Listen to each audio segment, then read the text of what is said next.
Aiden asked a great question, and that is, how can I become more consistent throwing the deep pass? He said he overthrows some and then underthrows some. Welcome to playing quarterback. It's really like anything else in any sport or math or anything else. You want to get better at math, you do math problems. You want to get better at baskets, shoot baskets. Throwing deep passes is a function of good form and technique, a good high release point, and then doing it 1,000 times.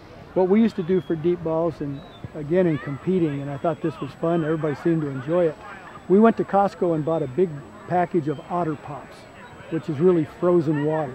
And we put it in the training room, and we would do 7-on-7, we'd do 1-on-1s, and we'd do them for Otter Pops. If the defense won that day, secondary guys and linebackers got Otter Pops. For the quarterbacks, after practice, I would put a 55-gallon trash can 35 yards away, 3 yards in from the sideline, and we would take drops and throw balls into that trash can. Now, to practice this correctly, there are 3 kinds of throws we teach. If I set a 1 trajectory, that's a line drive.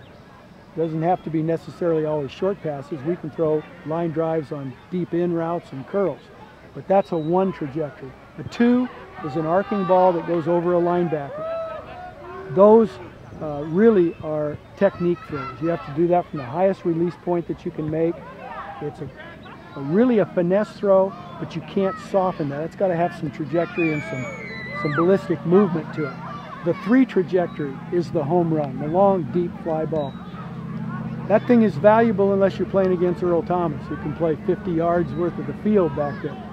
I think what you do is perhaps put that trash can at 35 yards and by yourself take 6 or 7 footballs.